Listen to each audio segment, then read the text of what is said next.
Morning. আজকে day 2। আজ আমরা যাচ্ছি ওয়ার্ল্ড ইউনেস্কো সাইট হলং বে। আজকে আমরা থাকবো ক্রুজে।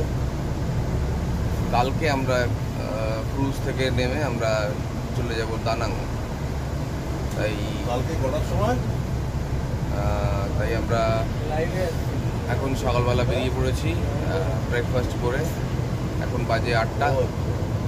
On the way to Halong বে।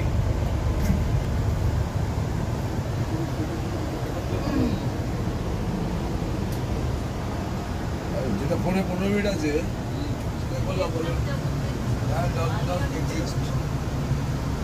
এসে পৌঁছলাম আমাদের হলং বের যেখানে রিসেপশন। এখান থেকে আমরা ক্রুজে উঠব।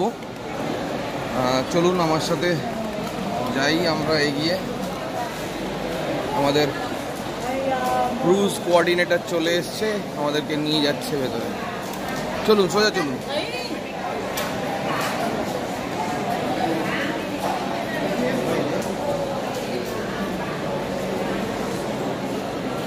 আমাদের প্রথমেই জিজ্ঞেস করে নিল কারা কারা কি ডিম খায় না, মাছ খায় না, মাংস খায় না, সব জেনে নিল। আমরা জানিয়ে দিলাম। এগুলো একটা ওয়েটিং লাউঞ্জ। এখানে আমাদের ক্রুজের নাম হচ্ছে লা রেজিনা ক্রুজ। এই যে এটা হচ্ছে আমাদের ক্রুজ চেক ইন এরিয়া।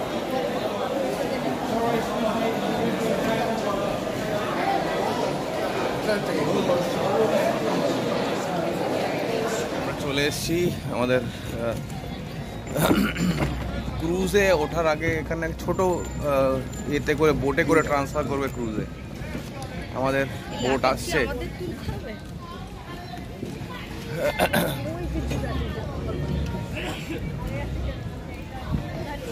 না, ওরা তুলে নেবে লাগেজ।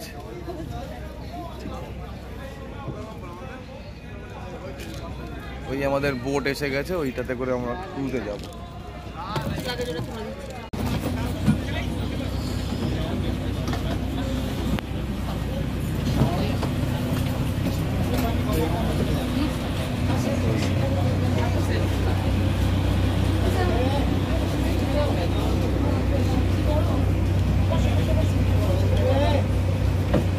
জানলাগুলো খোলা তো, এসি চলছে।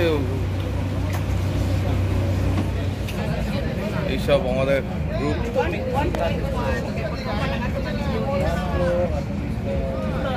আমরা অলরেডি রেডি। এই আন্টি একটু সমস্যা ছিল পায়ে, একটু টাইম লাগছে।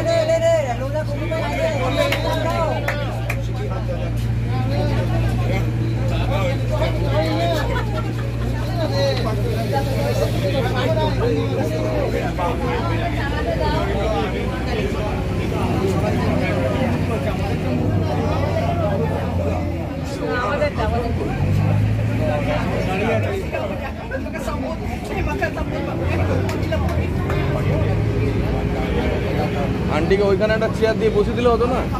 আবার তো দুষ্ট না। ছোট বোটে ওঠার পর আমাদের ট্যুর কোঅর্ডিনেটর বলে দিল যে আপনারা এই ছোট বোট থেকে যখন বড় ক্রুজে গিয়ে আপনারা উঠবেন, আপনারা চিন্তা করবেন না আপনাদের লাগেজ নিয়ে। আপনারা শুধু লাগেজগুলো আইডেন্টিফাই করে দেবেন যে আপনাদের কোন কোন লাগেজটা কোন ঘরে যাবে। বাকি আপনাদের কোনো চিন্তা করতে হবে না, লাগেজ ঠিক ঘরে পৌঁছে যাবে। তো আর আপনারা লাঞ্চ করে রেডি থাকবেন।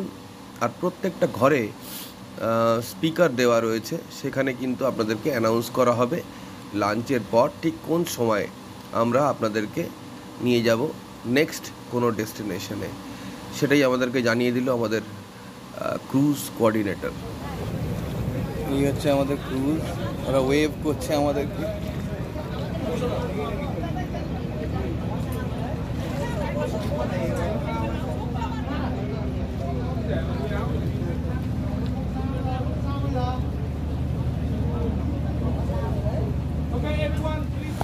এই হচ্ছে আমাদের ক্রুজের রুম।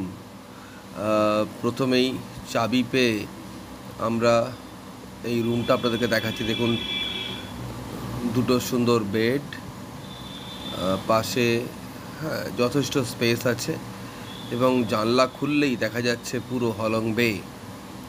এই হচ্ছে একটু ওয়াশ বেসিন। এই দেখুন, এখান থেকে পুরো শুয়ে শুয়ে আপনি দেখতে পাবেন পুরো হলং বের দৃশ্যগুলো। দারুণ দারুণ, খুব সুন্দর ব্যবস্থাপনা। আর এসি রয়েছে, অফকোর্স এসি আছে। লাঞ্চের পর আমাদের গাইড আমাদের নিয়ে চললো একটা অন্য কোনো জায়গায়, মানে সেটা একটা অ্যাক্টিভিটি বলতে পারেন। লাঞ্চের পর গাইড অনেক বুঝিয়ে দিল যে আপনারা চাইলে আপনারা কায়াকিং করতে পারেন অথবা বাম্বু বোট রাইড করতে পারেন। তো আমরা সিলেক্ট করলাম যে বাম্বু বোট রাইড আমরা করব। তো দেখা যাক বাম্বু বোট রাইডটা কেমন হয়। আমার তো বেশ লেগেছে, কিন্তু ওই কায়াকিং করার খুব ইচ্ছে ছিল, কিন্তু আরেকজন পার্টনার হলে খুব ভালো হতো, কিন্তু আমি কোনো পার্টনার খুঁজে পেলাম না যে আমার সাথে কায়াকিং করবে। তো অগত্যা আমাকে যেতে হলো বাম্বু বোট রাইডে। তো সেটাও খারাপ ছিল না, বেশ ভালো ছিল। কেমন ছিল দেখতে থাকুন। আমরা এই বোটে করে ক্রুজ থেকে এলাম, এসে আমাদের এখানে থেকে বোধহয় বাম্বু বোট, জানি না বাম্বু বোট বলতে ওরা কী বোঝাচ্ছে আমি বুঝতে পারছি না, কিন্তু বোটটা তো বাম্বু ছাড়াই দেখতে পাচ্ছি, হয়তো বাম্বু আমাদেরই দেবে। Please, everybody, come here. I need to show you the map. Without the map, you maybe go to the American. So it's not good. No, we can go to Philippines. Maybe. It's nearby. But we're nearby with the American. In the way, if you go wrong. Okay. Okay, so everybody, I only take for. I only take you about 2 to 3 minutes to show you the map. So please let me do my job, okay? So everybody, right now we are staying in the starting point. We are in the starting point. This area here, we call it the starting point. Hello. Hello, silence.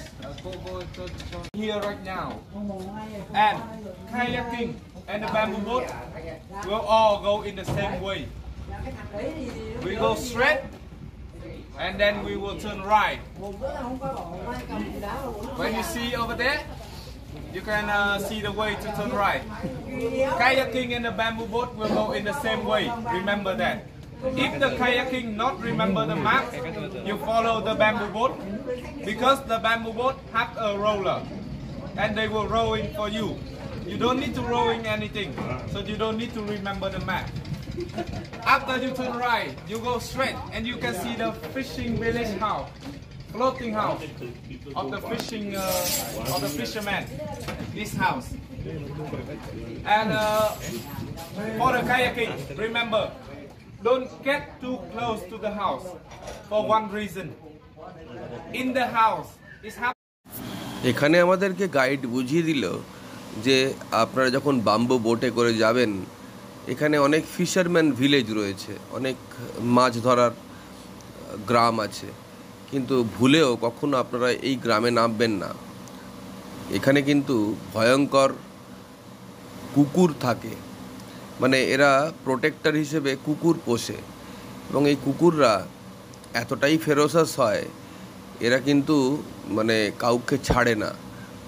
মানে সেই কারণে আমাদেরকে বারবার সতর্কতা দিয়ে দিল যে আপনারা গেলেও খবরদার কিন্তু কোনো রকমভাবে এই গ্রামে নামবেন না, কুকুরগুলো কিন্তু আপনাদেরকে ছিঁড়ে খাবে।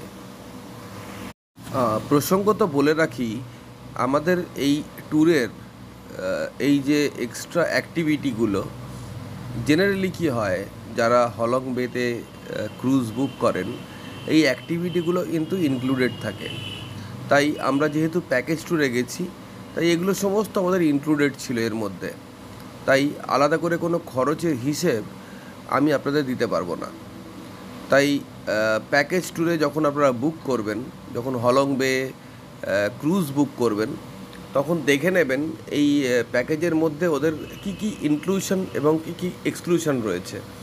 আমাদের যেমন এর মধ্যে এই বাম্বু বোট রাইড অথবা কায়াকিং এগুলো কিন্তু ইনক্লুডেড ছিল, তাই আমরা এর হিসেবটা বলতে পারবো না যে এক্স্যাক্টলি কত খরচা হবে যদি আপনি শুধুমাত্র হলং বেতে যান, আর এই অ্যাক্টিভিটিগুলো যদি এক্সট্রা নেন তাহলে তার জন্য কত খরচ হবে।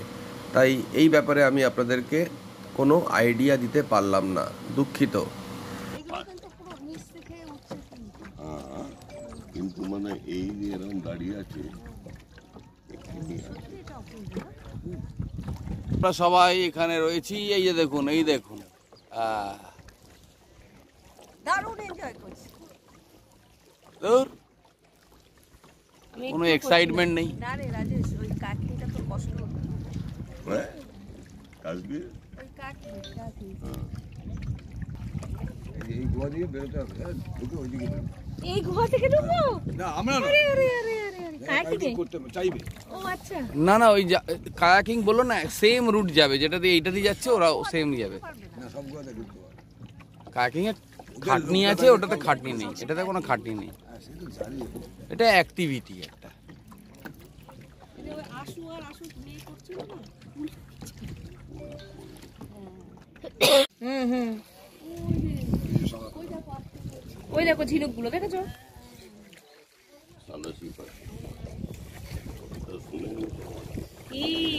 এটা ফ্লোটিং ভিলেজ, সামনে ফ্লোটিং ভিলেজ। এইটা একটা বাড়ি? একটা নয়, ওখানে বলছে যে এই বাড়িগুলোর কাছে যেতে বারণ করেছে, প্রচুর নাকি কুকুর আছে, ভয়ঙ্কর কুকুর। এবার বলছে একটা আড্ডা নয়, 3-4টে কুকুর আছে এক একজনের বাড়িতে। তাহলে আমরা যাবো না সামনে? না না, বলছে কায়াকিং যারা করবেন এরা তো নিয়ে যাবে না, বলবে ওদের বাড়ির কাছাকাছি যাবেন না। ফেরোসাস কুকুর, ভিলেজ এটা, 4-5টা বাড়ি। এই দেখো সব কুকুর, এরা সবাই এদের পাহারাদার, এরা সব ফিশিং করে, ফিশিং ভিলেজ। আর এদের এক একটা বাড়িতে 4-5টা করে কুকুর পোষা থাকে। তাই খবরদার এই বাড়ির ধারে কাছে যাওয়াটা বিপজ্জনক, আমাদেরকে বলে দেওয়া হলো। Floating village.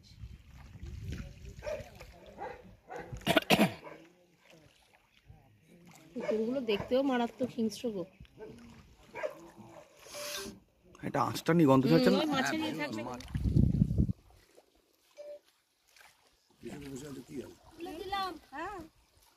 এ কেমন লাগছে তোমাদের একটু বলো। ভালো, খুব ভালো। কিন্তু গাঙ্গুলিদা কথা বলছেন না একদম। ও গাঙ্গুলিদা, এ না কিসের টেনশন? আরে আপনি একদম চিন্তা করবেন না, আপনার পেনশন আটকাবে না। ও সামনে গাঙ্গুলিদা? ও গাঙ্গুলিদা সাঁতরাবেন? না না, গাঙ্গুলিদা আরেকটু গেলেই ফিলিপিন্স, আরেকটু গেলেই ফিলিপিন্স। না না, গাঙ্গুলিদার নেট নেই, গাঙ্গুলিদা ওই চিন্তা করছে। ও আচ্ছা, ওই জন্য। এক সেকেন্ড। নেট নেই এখানে। ওইখানে পড়ে আছে, মরে ওই জায়গাটা। এটা একটা বড় মাছ, এটা এই অন্যরকম মাছ। এটা কি কিংফিশ মনে হচ্ছে এগুলো। এটা দুটো, ওটা মরে গেছে, নিচে আরো আছে। মানে এখানে ফিশিং ভিলেজ, মানে এখানে ওরা মাছ চাষ করে। এখানে এই যে খাবার দিয়েছে মাছের জন্য, একটা মাছ মরে পড়েও আছে। আমাদের অ্যাক্টিভিটি শেষ, এবার আমরা ফিরে চললাম আবার ক্রুজের দিকে।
ঘুম থেকে উঠেই তাই চি সেশন করে বেশ গাটা গরম হয়ে উঠলো।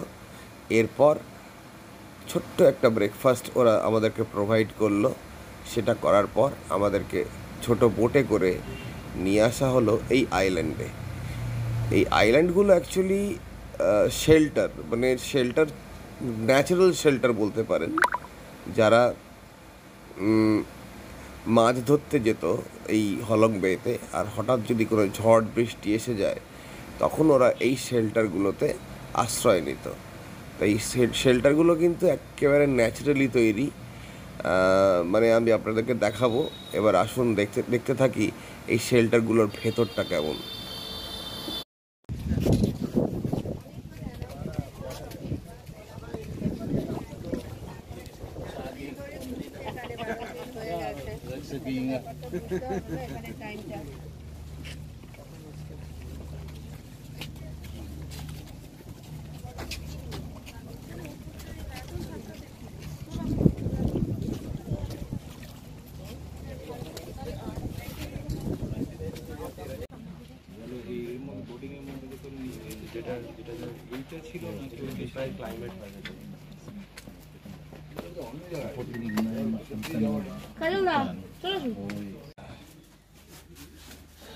এই গুহাতে ঢুকছি আমরা। এখানে এর একটু আগে ব্রিফ করলো যে যখন টাইফুন হয়, মানে ফিশারম্যানরা সমুদ্রে থাকতে পারে না, তাই ওরা এরকম কেভ খুঁজে বার করেছিল যেখানে এসে ওরা ঝড়ের সময় শেল্টার নেয়। তারপর যখন ঝড় থেমে যায়, তারপর এখান থেকে বেরিয়ে আবার ওরা বোটে ওঠে। এটা পুরো limestone.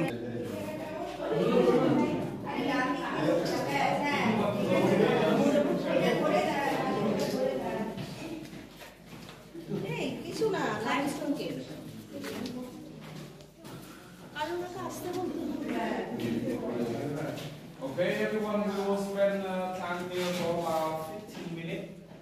Enjoy. No. Yeah, about 15 minutes.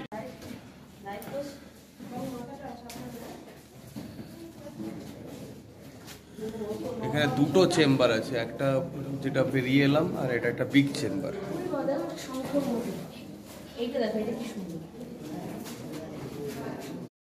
এই লাইমস্টোন গুহা দেখার পর আবার আমরা ফিরে এলাম আমাদের ক্রুজে আমাদেরকে প্রোভাইড করা হলো একটা ব্রাঞ্চ, মানে লাঞ্চ আর ব্রেকফাস্ট মিলিয়ে হয় ব্রাঞ্চ, একটু পেট ভরা খাবার।